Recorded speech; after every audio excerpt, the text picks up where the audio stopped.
This question is from Engineering Mechanics for 2 marks.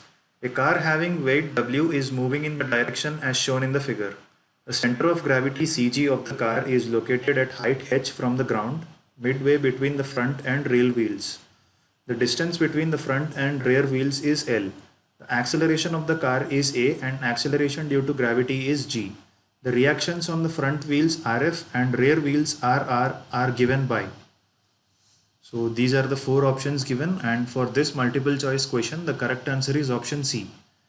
It is to be remembered that the direction of motion of the car is towards right. Okay, let's proceed to the solution. Let us consider the free body diagram of the car, and this is the CG. It is given in the question that the car is moving along the right hand side, therefore acceleration is towards right. To maintain the dynamic equilibrium, there will be an inertial force developed at the CG whose magnitude is equal to ma, which is nothing but W by G into A. We have the weight of the car acting at the CG vertically downwards exactly at midway between the front and rear wheels. And also it is given that the distance between the CG and the ground is equal to h. Now, considering the condition for dynamic equilibrium, let us apply the condition of sum of vertical forces is equal to 0. So when you do that, RF is the reaction force on the front wheels and RR is the reaction force on the rear wheels.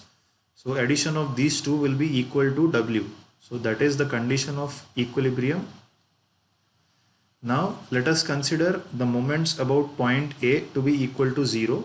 So the contributions will be W, which is acting at a distance L by 2. I mean the perpendicular distance between the line of action of W and point A is L by 2. Since that is creating a clockwise moment about point A, that is considered as positive, and there will be a moment corresponding to the reaction force on the front wheels whose perpendicular distance is L. But remember that the reaction force on the front wheels is making an anti-clockwise moment, so that is why it is considered as negative. RF into L minus there will be a contribution from the inertial force as well about the point A. So even this is also creating an anti-clockwise moment about point A. So that is also taken as negative, which is W by G into A into the perpendicular distance h. Now from this equation, apart from the first term, let us try to send the both other terms to the right hand side, giving us WL by 2 is equal to RF into L plus WA by G into H. Now for this equation, let us divide the both sides with L. So that will give us W by 2 is equal to RF plus WA by G into H by L. From this, we can write the reaction force on the front wheels is equal to W by 2 minus WA by G into H by L.